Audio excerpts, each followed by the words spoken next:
Welcome back to Life and Style Relationship Wednesday. We are talking about self-image, and we're on retake right now. We spoke with the men earlier on, very interesting insights that they had, but now we joined with the ladies. And one of the best things that is happening right now is that one of the men who was speaking before has his wife here. So I need to hear from her whether what he was saying was true or not. Keep the conversation going on with us. Keep tweeting. You know, KTN Life and Style is the hashtag, and follow us on social media platforms at KTN Life_Style. That is both for Twitter and Instagram. KTN Life and Style for Facebook. 22840 is our text message number. And of course, if you want to be on the panel, either on mandate or retake, or if you want us to come to your school and ask Pastor Chris, or nominate your spouse on Style My Wife, Style My Hubby, send us an email, Life and Style, and is a symbol, Life and Style at standardmedia.co.ke. Now that the ladies are here and ready, I will just get them to introduce themselves, beginning from my father's left. My name is Dorcas Kaimeni. I'm a business person, but I'm also a communicator and a marketer. Great. All right. My official name is Diana Kiamba. My stage name is Dee. I am a performing musician and a PR consultant. All right. Okay. I am Angel Mahehu, born again, love Jesus, married to this wonderful man here, Okay. mother of 3 for 10 years. All right. Then the gentlemen who are with us, starting from my father's right. Peter Chalo, media consultant and associate pastor at the Purpose Center Church. Okay. Ezekiel Mahehu, worship pastor at House of Grace, and as you've heard, she's my beauty. She's my Great. queen. Yeah, I'm Hesborn Odiambo. I work with UNICEF Education, career counseling. Okay. Yeah. Ladies, how important is self-image in a relationship? Either one of you could just go. Or maybe I start with D. 'Cause, you're closest to me. How important is it? It's very important, like to have, can I say confidence Right. as part of self-image? Because if you're not confident enough, that I don't think you're able to make your partner confident All right. as well. So the self-image thing is not just an outward thing. No, it's not just an outward thing. Okay. For me, self-image speaks a lot into a relationship, because if I don't feel good about myself, then it means it will transmit even to how my partner feels about me. And when I'm confident about myself, at times even when he's not very sure, then he'll kind of move with the flow. So it's really important as a lady for me to have confidence in myself. And also it's important for the man in my life to affirm and tell me that I'm beautiful, that I got it, that, you know, everything that he needs in a woman, I have it. There you have it. Yes. Great. I was just thinking about Sinach's song, I Know Who I Am. I know who God says I am. Of course, because of music. Music comes first. But I think self-image really is very key, not only in relationship between man and woman, but even all round with children, with employees, with employer. Self-image is key. In first before out. Out always is a reflection of what's going on inside. All right. Is it a bigger thing for ladies than for men? Is it a bigger thing, the need to know that I am all right? Is it a bigger need for ladies than for men? I think society has kind of made it that way, because everything is brought forth or pushed using a woman. And even if you watch advertising, majority of the things, it's the woman that is used. And so from an early age, you're taught image is more the woman, what the woman looks like. Even when you're looking at a couple together, most of the time they'll remember what the woman wore before they remember what the man wore. Okay. Is that a good or bad thing, Peter? Oh, it's good, because you know, when we look at ourselves in the mirror, starting from a physical angle, we always see something awesome. Even when you have a big tummy, you always see a six-pack coming somewhere along the way. So it's always good for us. But I think we can say maybe for ladies, the consciousness is really deeper as compared to men. All right. And we kind of have it easy based on how we have been socialized as men. Thus then, it's a good thing, and at the same time, it's work for us, especially if you have your spouse and you have to build her up, even in regards to her self-image. It's work, but I think it's a beautiful thing. But men are getting more and more conscious of their outward image too. Mm-hmm. You know, like I told you before, We said it like, I need a beard like yours. Yeah. And I know that beard is very intentional. Yeah, but well, I think even the beard thing is just a trend because Which still comes back to image, right? it comes back to the image. Yeah. Is personal branding putting pressure on our relationships? It depends on first your career, because there are those careers that are very public, and it means then you have to always have it together. And also, it depends also in terms of your personality, you know, because there are people who are just very calm, and there are people who are very collected, and then there's a sanguine who has to make an appearance. So personality also influences how you maybe dress and everything else. And also there are people who want to disappear in the crowd, so they don't put shorty colors and the works. But I guess the most important thing is to know yourself, because if you allow other people to define who you are, and if you allow societal norms to be like, oh, if you don't do makeup, or if you don't do this and the other, then you're not good enough, then it means whatever new trend is happening, you see, you'll keep moving with the flow and lose yourself in the process. All right. But even as you talk about that, then I'm thinking about cases like, and any of the men could also jump in. I'm thinking about cases like, so you've gone into a party, you've gone into a wedding, and you've got all these friends. Then you have a partner. You talk about a sanguine. So, but you've got this partner who just wants to be at the back, and you now begin to feel the pressure that they need to greet, they need to smile, they need to shake hands. You want to stay there, they want to get out of that place. They feel like they've spent 1 hour over there, they're through, they've overstayed their welcome. How do you handle that so that this person does not begin to feel out of place and you shield them from people thinking that they're somebody that they're not? Yeah, I would say that there is a strong reason why the person is withdrawing or staying back, and it's your responsibility to try and find out what it is. It could just be a dress code. It could just be they don't have that wedding gown, or it could be any other reason. So it's important that you identify the reason. Maybe they just want to eat and maybe eat cake alone or whatever they want to do. So identify the reason and work with that reason. But I strongly feel we should not force them into doing things that, let's say if they throw up the music and everybody's dancing and people are going with their wives or their partners to dance and you force, that is definitely not right. Ezekiel. I think self-awareness is key, and also it depends also on the personality of your spouse.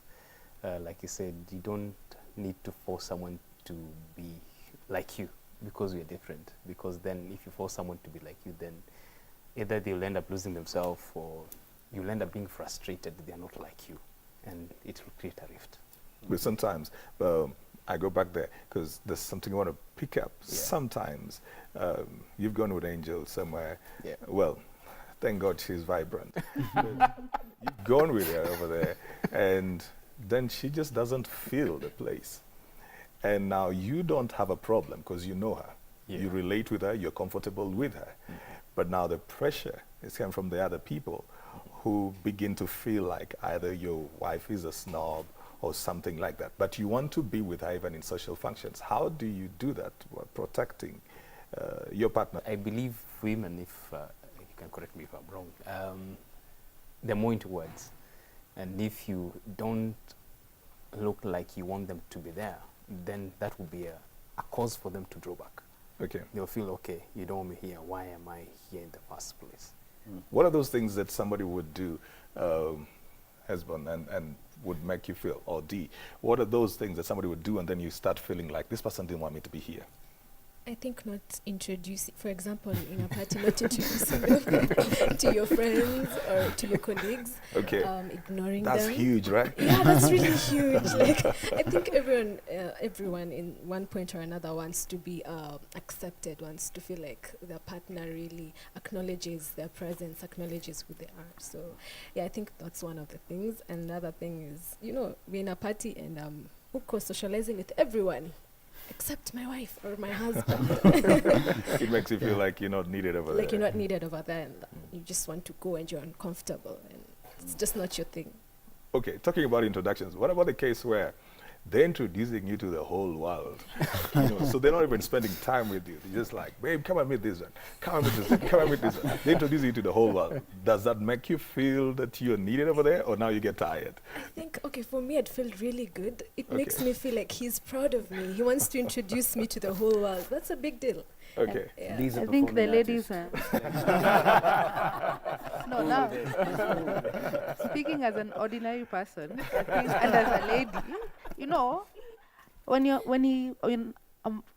a man is proud of you and it's like, hey, meet this person, you're like, yeah, he likes me, I'm a part of his life. So I don't think any lady would have an issue being introduced. Probably the not being introduced is one that would be a bigger problem. All right. But sometimes then the introduction is not done. And Hesborn, why do you think it would not be done? Yeah, of course, it could be because of some hidden agenda. Okay, the person may be having reason. There's always a reason why, So maybe the person you are being introduced to has a history or a past. So you don't want to go there because it will spoil everything. So you want to. What do you do when how long have you been married? 10 years. Yes. Then you get into this place, and then suddenly Ezekiel has met somebody that he's so excited about and you never knew anything about. He's so excited about when he jumped, he ran, he gave a hug, and you've never known anything about. Then he says, meet my wife. What's the first reaction? I can tell you what my first reaction was. My husband is actually genuinely, like, his personality is he's a very cool, calm guy. I'm the loud noisemaker. So for me, first it was a surprise. I was like, oh, there's somebody in his life is So it super actually excited happened. about. And the fact that he came back after he was all excited and then he was like, oh, please come. When he brought her, then I realized that he wants to bring her in to realize, hey, I want you to meet something new and fun in my life that you don't know about. So for me, that was the deal breaker. If he had continued talking I would have just walked over.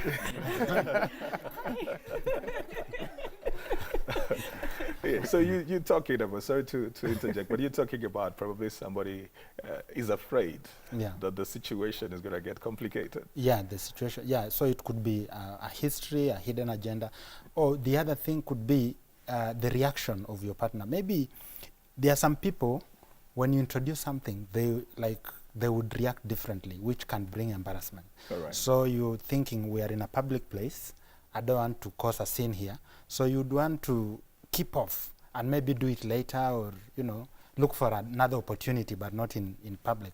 So there is always something behind it. It's never by mistake. Is it possible that sometimes my expression of a good outward image may not just be confidence, but sometimes it can also be insecurity? Yeah, true. It went quiet. It just synced in. It was just sinking. It's true. Yeah. It's true. We often, as people, always would like to get either temporary feels or a facade to just hide who we are because we're insecure and we don't want people to know who we are. And the people who would pour themselves out to their career fully, get that success, but just running away from facing who you really are deep inside. And I think it cuts across. A lot of people try to do that because we are very conscious of how people would view us, and so we would like to protect that part. But what that does to you is you end up neglecting the one thing that you're supposed to face, which will never go away because you're supposed to deal with that. So what ends up happening is a deep frustration. We've had of superstars who have an amazing alter ego known across the world, but privately really depressed, big struggle, really struggling, and it's not healthy that way. I think the key, as she mentioned something very significant when we started. She said, what is inside is always a reflection of what is outside, and at some point you might put the facade for some time, but one day it's gonna pop up. The real guy's gonna pop up at some point, and it might be when you are at the height of Okay. your career. So how do we get to differentiate between confidence and insecurity when it comes in people portraying who they are? What are those telltale signs that would make you know this is just a confident person or this is somebody who's dealing with insecurities? Because a person who is insecure will want to make other people look small, Okay. so that they appear good. All right. So those are the telltale signs. Even in a relationship, Okay. a person who is insecure will undermine your spouse all the time. All right. Yeah, Yeah. just I mean, you look at how you dress, look at your hair. As in, what's wrong with you? I mean, such kind of statements. Okay. I believe also if you can't be able to pay another person a compliment, you know, like if I can't tell her she's smart, because I think me telling her she's smart means I'm not as smart as Alright. she is, you know. Okay. That tells you that I'm more dealing from a person, you know, I want to be the center of the show, you know, I Okay. want to just, everybody else fades and I'm the only person you're focusing on. So that would be also another telltale sign for me. Okay. And confidence actually comes with knowledge. All right. If you're knowledgeable of anything, or let's say knowledgeable of yourself, you know your weaknesses, your strength, you will have a lot of confidence in whatever you do. But if you don't know yourself, then you become so insecure as well. Do you think that, and we're just about to wrap up, do you think that acknowledging your weaknesses is a strength? I believe that it is, because Right. when you know where you're weak, and like for us in a relationship, when I know what my strengths are and what his strengths are, then we are not competing. Nobody's trying to outshine the other. You know what you're good at, so you do what you're good at, and he does what he's good at. So that way, it's not what defines you, because sometimes self-image sometimes is affected by what we think defines us. Okay. I was thinking about a conversation I had with a lady when I just had my firstborn, and of course after you've had the baby, I mean I used to be really skinny, and I had added lots of weight, and she walked up to me and said, "Oh my God, you've grown so fat." And at the back of my mind I was thinking, oh, when I was dating, the first thing my husband told me is, "Oh, please never get too fat." And I was just thinking, I've done it, it's done. And it really affected me. It affected me in a way you wouldn't even believe it, because I'm a very outgoing person. You would assume that I'm easily confident. Right. And slowly I saw myself begin to back away and not want to be in the limelight, because I was thinking I'm going to be embarrassing my husband, until I shared it with him and I was like, "Hey, this lady said this to me." And he was like, "Oh my goodness, I would have already told you if I have a problem with it. That shouldn't even bother you." And because we spoke about it, I was able to deal with it. So I Right. think being able to just share and be able to know who you are is not really defined by what other people think. So the element, it removes the pressure, right? When you're able to acknowledge, look, this is a weakness, or this is not, I'm not strong in this area. Yeah. So it removes the pressure of trying to be an all perfect person, in a sense, like you can do all things, you know? Absolutely, and you will have real people buy into you, because people will always want authentic All stuff. right. Okay. People buy into authenticity any given day. Right. And if you're fake, it's a matter of time, your mouth will betray you, because out of the abundance of the heart, the mouth will speak. But when you can acknowledge where you're weak and not linger there, but desire to become better, I think people appreciate sincerity mostly, because Right. it's a virtue that resonates in a lot of people's hearts, and Okay. they will definitely buy into you and trust even a person who's authentic as compared to somebody who gives a false facade of confidence, which is actually not true. So I take your wrapping thoughts, beginning with you, Peter. I think authenticity can Okay. never be fabricated, All right. and we have to focus on the core. Okay. And the core is my well-being emotionally plays a big part in how I impact the other person. All right. So every day, as I focus on becoming well myself, I will be able to provoke positive emotions out of my spouse, and that should be the goal every day. Okay. I think when you understand what the Word of God says about you, then it begins to instruct your thinking of yourself, because it's easy to have everything else in form and forget what the Word of God actually does say. And when you know what God's Word says about you, everything else is null and void. All right. A I would partnership. say amen. Be careful what you say when you're angry, Okay. because once the words are spoken, you cannot shut them back. Take them back. So Yeah. be careful. I like that. Yeah. So, so when you're mad and you're looking at your spouse and wondering, how could you do that? Just take a step back, Okay. cool down when you're sober. Take a walk. take a walk. Yeah, just Take go walk outside Just the go house, outside. do around, Yeah, and everything. something big. And then come address when you're cool. All right, Yeah. great. I think realize what your role is and just be a giver. Give love, give compliments, give to your partner more than you expect to receive. And All right. automatically, when you give, you'll receive full measure, pressed down, shaken together, running over. Great. So you will never lack. Y'all are preaching it. Yeah, so for me, it's all about giving. Give. Okay. Relationship, you give. Do not focus on the other party. Not try and do not try and point out their mistakes all the time. Okay. Whatever you focus on grows. So if you Yeah. keep focusing on their mistakes, you'll keep getting more of their mistakes, and you'll never see the good in them. All right. Yeah, I would say that every human being is an original person. Okay. You are not a photocopy, so there's no point of becoming who you are not. Be Alright. yourself, bring out the best, and actually you'll see how the world will actually line up with you, because you are just yourself, you are an original, and God did not create you by mistake. Great. Yeah.